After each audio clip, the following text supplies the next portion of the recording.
क्या क्या उपनाम बताए? मध्य प्रदेश का सोया प्रदेश और हृदय प्रदेश, ठीक है। तीसरा नदियों का, उसके बाद टाइगर, टाइगर स्टेट का दर्जा दिया गया है। क्यों दिया गया बेटा? कितने हैं? 526 टाइगर है। अभी गणना हुई थी तो उसमें हमने 526 टाइगर देखे थे। फिर इसके बाद और बताइए, चीता, चीता आपको पता है चीता कहाँ से लाए गए? कहाँ पर? श्योपुर में है। श्योपुर, श्योपुर में कौन सी जगह पर? पालनपुर दोनों। कहाँ से लाए हैं ये बताइए? नामीबिया। नामीबिया कहाँ है? दक्षिण अफ्रीका नहीं, अफ्रीका महाद्वीप में है, ठीक है। ओके, तो याद रखना बेटा कुछ स्टेप। अब हम इसका क्षेत्रफल लिख देते हैं। क्षेत्रफल आप लोगों ने बता दिया था 3,08,252 वर्ग किलोमीटर, जो कितना है 9.38%। अब अगर हम देखें कि मध्य प्रदेश का इस बिंदु से इस बिंदु तक विस्तार और इस पूर्वी बिंदु से पश्चिमी बिंदु तक का विस्तार यदि हम देखते हैं तो मध्य प्रदेश, पहली बात, मध्य प्रदेश के बीचों बीच से एक रेखा गुजरती है। क्या नाम है उसका? कर्क रेखा। और कल मकर संक्रांति थी, ठीक है। क्या स्थिति थी सूर्य की? सूर्य अब कल से उत्तरायण हो रहा है, ठीक है। सूर्य क्या हो रहा है? उत्तरायण हो रहा है, अर्थात अब मार्च तक, 24 मार्च तक सूर्य, 23 मार्च तक सूर्य कहाँ जाएगा? विषुवत रेखा पर। विषुवत रेखा। अब विषुवत रेखा के बाद धीरे धीरे फिर अब वो कहाँ जाएगा? कर्क रेखा तक आएगा। और हम जानते हैं कि 21 जून को कर्क रेखा पर सूर्य क्या होता है? लंबवत होता है। तो मध्य प्रदेश के बीचों बीच से एक रेखा गुजरती है जिसका नाम क्या है? कर्क रेखा, ठीक है। आपको ये ध्यान रखना है, कर्क रेखा 23.5 डिग्री उत्तरी अक्षांश से गुजरती है। कौन से अक्षांश से गुजरती है? 23.5 डिग्री उत्तरी अक्षांश। कौन से अक्षांश बेटा? उत्तरी अक्षांश। मैंने आपको पहले भी बताया था उत्तरी अक्षांश, दक्षिण अक्षांश, उत्तरी गोलार्ध, दक्षिण गोलार्ध। ये मैंने बताया था कि जो ग्लोब है इस विषुवत रेखा के ऊपर वाले सारे अक्षांश रेखाओं को हम अक्षांशी रेखा यानी उत्तरी अक्षांश कहते हैं, और 0 डिग्री रेखा यानी कि विषुवत रेखा के नीचे वाले अक्षांश को हम दक्षिणी अक्षांश कहते हैं। 0 डिग्री रेखा से उत्तरी ध्रुव तक के भाग को हम उत्तरी गोलार्ध कहते हैं, और 0 डिग्री दक्षिण भाग को हम दक्षिण ध्रुव तक के भाग को हम क्या कहते हैं? दक्षिणी गोलार्ध। तो ये हमारा जो मध्य प्रदेश है, जो हमारा भारत है, ये उत्तरी गोलार्ध में स्थित है। कहाँ पर स्थित है? उत्तरी गोलार्ध में स्थित है। ये आपको ध्यान रखना है। तो मध्य प्रदेश की अगर हम आप अक्षांशी स्थिति की बात करें, कौन सी? अक्षांशी। अक्षांशीय स्थिति या अक्षांशीय विस्तार भी कह सकते हैं बेटा, अक्षांशीय विस्तार। तो अक्षांशीय विस्तार की बात करें तो क्या है बेटा अक्षांशीय विस्तार? कि 21 डिग्री 6 मिनट से 26 डिग्री 30 मिनट उत्तरी अक्षांश। अब आप देखिए कि आपने 23.5 तो यहाँ पर बोला है, 23.5 से धीरे धीरे आप नीचे होते हैं तो आपकी इस बुरहानपुर नाम के जिले में जाते हैं और 21 डिग्री 6 मिनट तक के आप 21 से 22, 23 यहाँ पर आ चुके हैं, 23.5, 24, 25, 26, तो 26 डिग्री 30 मिनट तक के आप हमारे मध्य प्रदेश का अक्षांशीय विस्तार देखते हैं। मध्य प्रदेश का देशांतरीय विस्तार की बात करें, कौन सी बात बेटा? देशांतरीय विस्तार की बात करें तो मध्य प्रदेश के देशांतरीय विस्तार में आप लोग पाएंगे कि देशांतर माने खड़ी रेखा, ग्लोब पर खींची गई खड़ी रेखा, एक ध्रुव को दूसरे ध्रुव, उत्तरी ध्रुव को दक्षिण ध्रुव से मिलाने वाली रेखा। तो आपका देशांतरीय विस्तार में 74 डिग्री 9 मिनट से स्टार्ट होता है और 82 डिग्री 48 मिनट तक के चलता है। कहाँ तक? 94 74 डिग्री 9 मिनट से 82 डिग्री 48। ठीक है, अगर आप ध्यान दें तो मैं आपको एक, देखिए आपने पढ़ा है भारत, जो भारत है इसका आप लोगों को पता है कि इसका अक्षांशीय विस्तार और इसका देशांतरी विस्तार आपको पता है। क्या है इसका अक्षांशीय विस्तार, देशांतरी विस्तार? ठीक है, भारत का अक्षांशीय और देशांतरी विस्तार कि 8 डिग्री 4 मिनट से हम शुरू होते हैं और 37 डिग्री 6 मिनट तक की जाते हैं।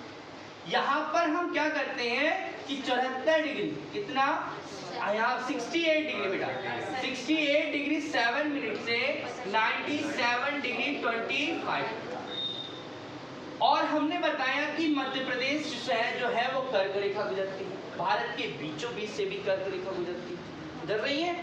तो मध्य प्रदेश जो है, अब आप देख सकते हैं 78 से 70, 68 से 70 होगा, 72 होगा, 74, तो 74 की जो आपकी देशांतर रेखा है वो यहाँ पर आ गई।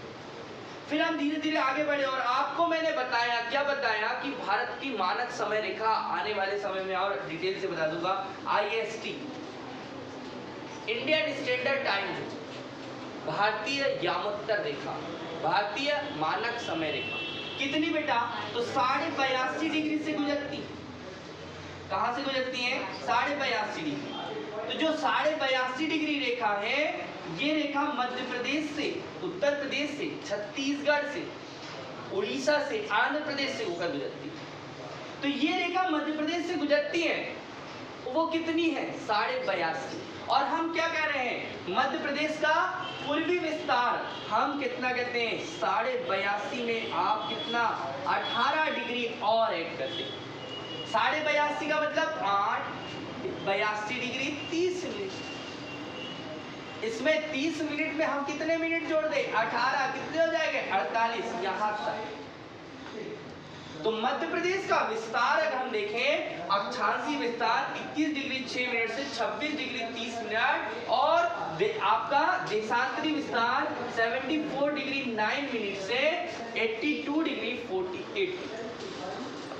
अगर हम इसके अकॉर्डिंग बात करें तो हमारा जो मध्य प्रदेश है, ये मध्य प्रदेश का उत्तरी जिला, दक्षिणी जिला, पूर्वी जिला, पश्चिमी जिले के बारे में बात करें। उत्तरी जिले में यहाँ पर मुरैना है और यहीं पर भिंड भी है। हम पढ़ते ना भिंड मुरैना, साथ में पढ़ते हैं भिंड और मुरैना। तो भिंड भी उत्तर में है, मुरैना भी उत्तर में है, ठीक है, लेकिन जिला कौन सा आता है? मेनली मुरैना। दक्षिण में आपका है बुरहानपुर, पूर्व में आपका कौन सा है? सिंगरौली। क्वेश्चन बिल्कुल गलत नहीं करना है। मैं यहाँ पर पूरे 52 जिलों के साथ में आपको बता दूंगा कि उत्तर प्रदेश के साथ कौन सा जिला लगता है, राजस्थान के साथ कौन सा जिला लगता है, गुजरात और अन्य राज्यों के साथ कौन सा जिला लगते हैं। ये जिले से क्वेश्चन पूछ लेते हैं। तो आपने क्या देखा? सिंगरौली। अब आप लिखते हैं यहाँ पर अलीराजपुर। ये वे जिले हैं बेटा जो भारत मध्य प्रदेश की बिल्कुल सीमांत पर है, सीमा है, अंतिम है, उत्तरी, दक्षिणी, पूर्वी और पश्चिमी। मध्य में जो जिला आता है उसका नाम है भोपाल। भोपाल जिला राजधानी है, मध्य प्रदेश की राजधानी क्या है? भोपाल। तो भोपाल, ठीक है। आगे देखिए, अब हम पूरे 52 जिलों को देखते हैं इसी में, और उससे आपको जानना है कि कौन सा जिला किस राज्य की सीमा से। ऊपर वाले भाग को देखते हैं कि भिंड, मुरैना, श्योपुर। हाँ, भिंड, मुरैना, श्योपुर यहाँ पर आ जाना है। भिंड, मुरैना, श्योपुर, ठीक है। उसके बाद अब आप भिंड, मुरैना, श्योपुर को पैक कर दो तो यहां से आपको एक संभाग मिलेगा जिसका नाम होगा चंबल संभाग। कौन सा संभाग बेटा? चंबल संभाग। ग्वालियर, ग्वालियर दतिया, दतिया, शिवपुरी, आप ध्यान से देखते जाइएगा, शिवपुरी, ग्वालियर, दतिया, गुना, और गुना से अलग हुआ है अशोक नगर। तो इस संभाग को हम कहेंगे ग्वालियर संभाग। कौन सा संभाग कहेंगे? ग्वालियर। ठीक है, संभाग का भी नाम लिख देते हैं, ग्वालियर संभाग। कितने संभाग है बेटा? 10 है। तो उनमें हमने 2 देख लिए। भोपाल जिला जो है, भोपाल के पास में है राजगढ़, विदिशा, रायसेन और सीहोर। ये मध्य प्रदेश का एकमात्र संभाग है जिसके 5 जिलों से कर्क रेखा गुजरती है। अब बता दे रहा हूं, ध्यान रखना है। क्या ध्यान रखना है? कि जो कर्क रेखा है, राजगढ़, सीहोर, भोपाल, विदिशा, रायसेन सबसे गुजरती है। तो ये संभाग है भोपाल।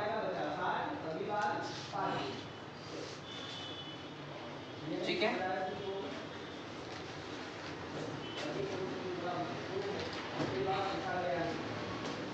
अब इसके नीचे जो संभाग के नीचे जो संभाग है, भोपाल के नीचे होशंगाबाद यानी कि नर्मदापुरम,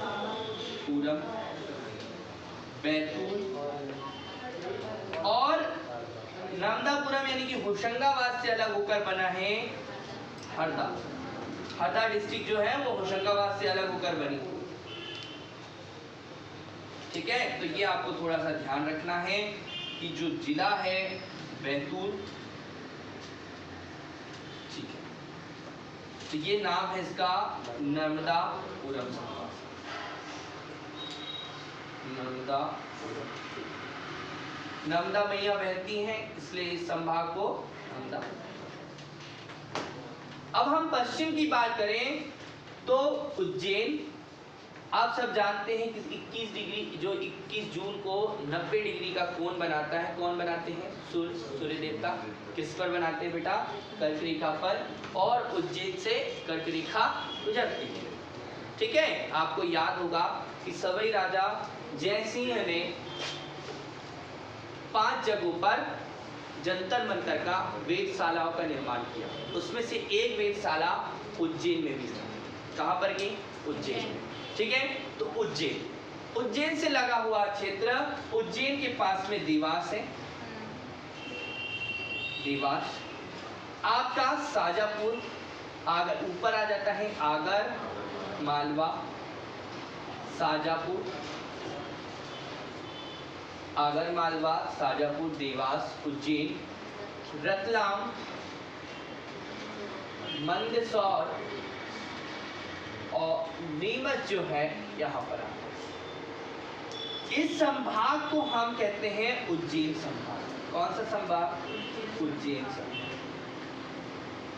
उज्जैन संभाग, आपको ये ध्यान रखना। इसमें कितने हैं?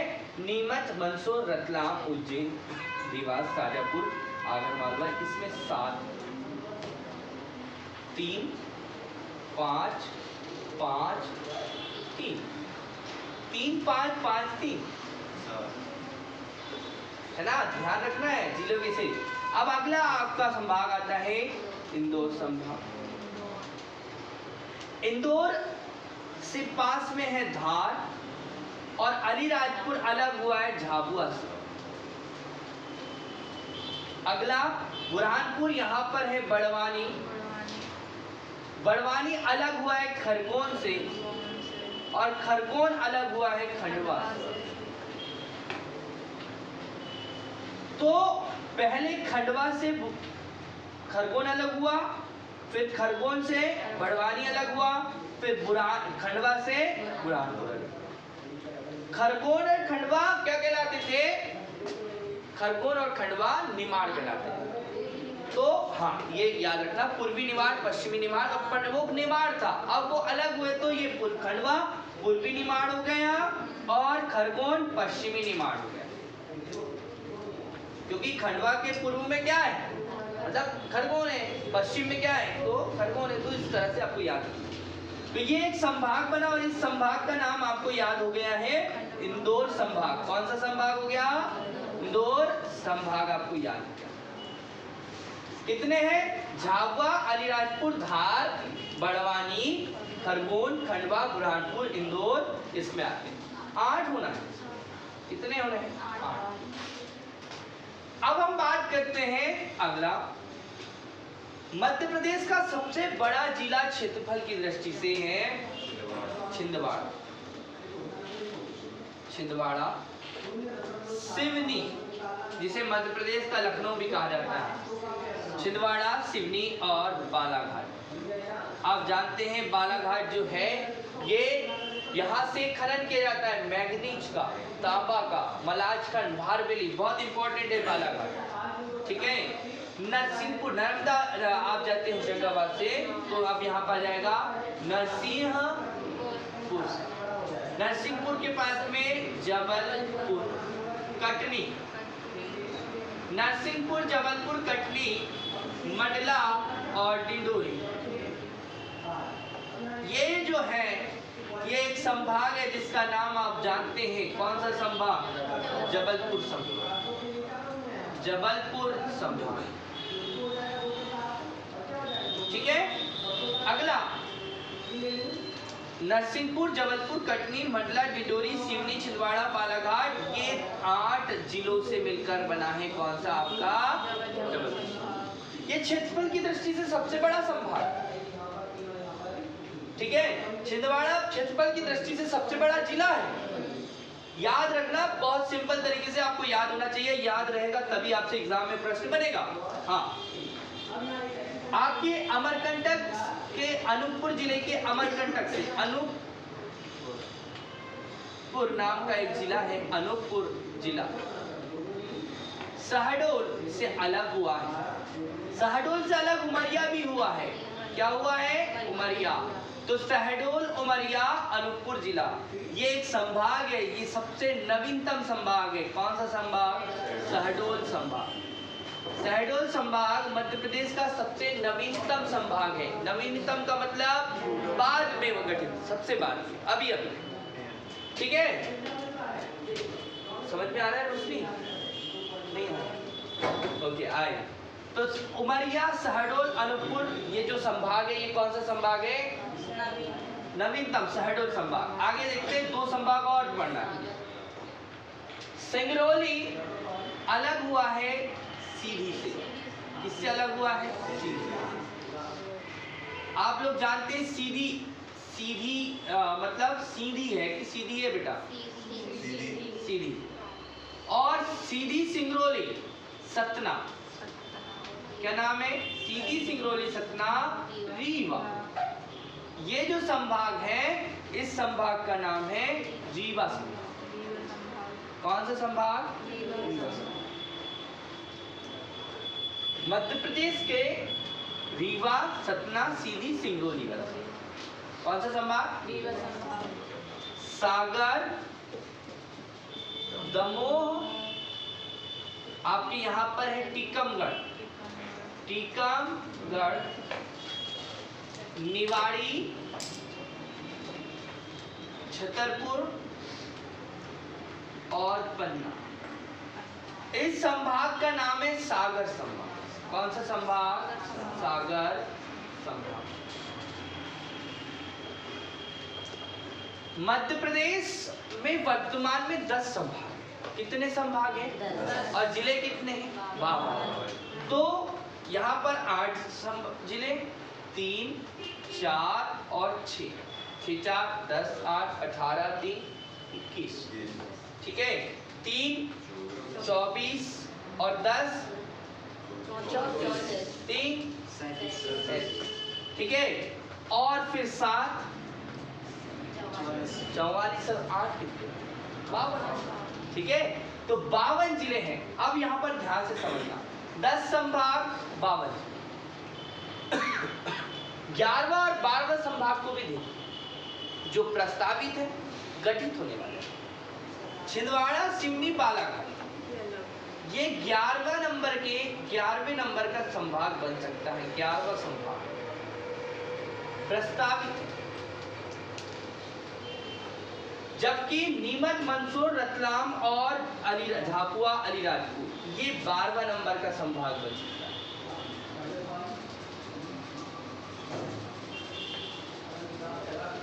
ठीक है।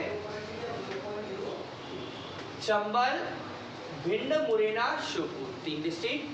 ग्वालियर, दतिया, शिवपुरी, गुना, अशोकनगर। भोपाल संभाग राजगढ़, सीहोर, भोपाल, विदिशा, रायसेन। नर्मदापुरम संभाग नर्मदापुरम यानी कि होशंगाबाद, हरदा और बैतूल। उज्जैन संभाग उज्जैन, देवास, शाजापुर, आगरमालवा, रतलाम, मंदसौर और नीमच। फिर उसके बाद इंदौर संभाग इंदौर, धार, अलीराजपुर, झाबुआ, बड़वानी, खरगोन, खंडवा और पुराना। फिर अगर हम पूर्व में चलते हैं तो नरसिंहपुर, जबलपुर, कटनी, छिंदवाड़ा, सिवनी, बालाघाट, मंडला और डिंडोरी। ये जो संभाग है ये हुआ जबलपुर, अनूपपुर, शहडोल, उमरिया। क्या? अनूपपुर, शहडोल, उमरिया, शहडोल संभाग। सतना, सीधी, रीवा, सिंगरौली, रीवा संभाग। सागर में सागर है, दमोह, टीकमगढ़, छतरपुर, निवाड़ी और अब देखो मुरैना जो जिला है इसकी सीमा राजस्थान से भी लगती है और इसकी सीमा यूपी से भी। शिवपुरी की सीमा राजस्थान और यूपी दोनों से लगती है। नीमच की सीमा सर्वाधिक सीमा लगने वाली, मतलब कि इसकी जो सीमा है वो किसी राज्य से सर्वाधिक लगती है, पूरी राजस्थान से। सिंगरौली की सीमा छत्तीसगढ़ से भी लगती है और यूपी से भी लगती है। बालाघाट छत्तीसगढ़ से भी जुड़ा हुआ है और महाराष्ट्र से भी जुड़ा लगती है। अलीराजपुर गुजरात से और महाराष्ट्र से लगता है। झाबुआ गुजरात से और राजस्थान से लगता है। देख पा रहे हो आप, समझ पा रहे हो? झाबुआ जो जिला है वो राजस्थान के साथ सीमा बनाता है, ठीक है, और गुजरात के साथ भी सीमा बनाता है। अलीराजपुर जो है वो गुजरात के साथ साथ महाराष्ट्र के साथ भी सीमा बनाता है, ठीक है। और कोई क्वेश्चन हो आप बराबर पूछ लीजिएगा, बेहिचक क्वेश्चंस जो है आपके इंपॉर्टेंट है, पूछेंगे तो मैं आंसर दूंगा आपका, ठीक है। और कोई क्वेश्चन है तो पूछ सकते हैं, बताइए जी। कोई क्वेश्चन? मैंने आपसे, देखिए ध्यान दीजिए, शिवपुरी जो है वो यूपी से भी है और राजस्थान से, अलग ही दिख रहा है, ठीक है ना। क्वेश्चंस ये पूछे जाते हैं। अब ऐसे कितने जिले हैं जो नहीं लगते? जैसे 18 जिले जो है वो अंतरराष्ट्रीय, मतलब अलग अलग राज्यों की सीमा से नहीं लगते, ठीक है।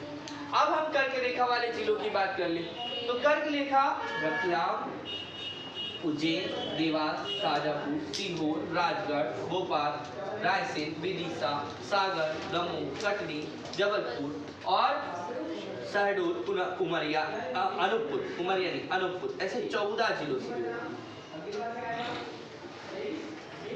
ठीक है। अगर राज्य की बात करें तो कर्क रेखा राज्य की बात करें तो कितने?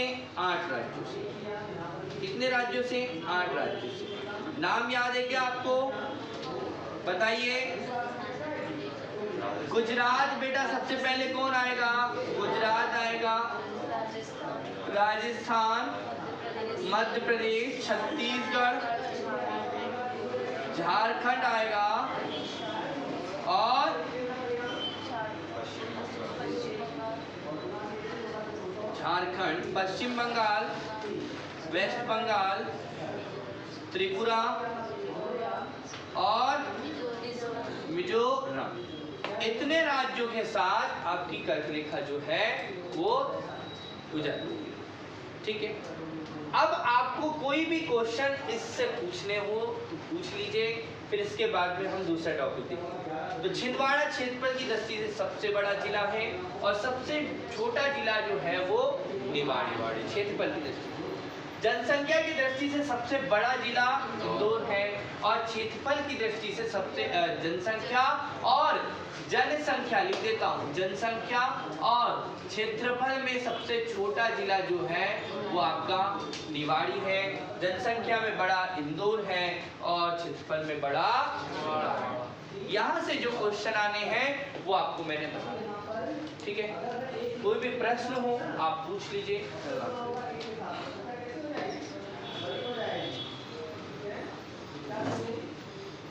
शहडोल संभाग 2008 में बना और जब 2008 में शहडोल संभाग बना था तब इसे 4 जिलों बनाकर मिलाया था, मतलब बनाया था डिंडोरी, अनूपपुर, शहडोल और उमरिया।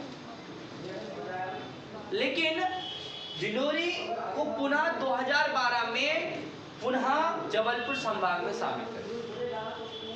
जब 2008 में अनूपपुर जिला की स्थापना 2003 में हुई थी, शहडोल संभाग बनाया था, तब उसमें हमने डिंडोरी को जोड़ा था। लेकिन 2012 में इसे पुनः हमने कहा कर दिया जबलपुर संभाग, ठीक है। ये भी आपको ध्यान रखना। 11वां आपको बता दिया छिंदवाड़ा, सिवनी, बालाघाट।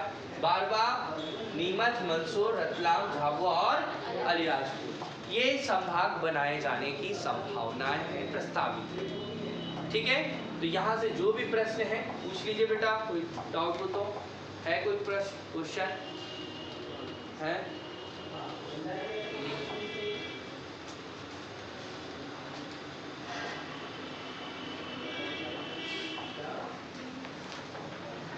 जैसे प्रस्तावित में है अभी जो सर, जैसे कि ये बढ़ रहे हैं तो सर इनकी भौगोलिक स्थिति या आर्थिक स्थिति मतलब क्या प्रशासनिक क्षमता को देखकर, मतलब कि देखिए संभाग बन रहे हैं उस रीजन क्षेत्र में, डेवलपमेंट को देखना है ना।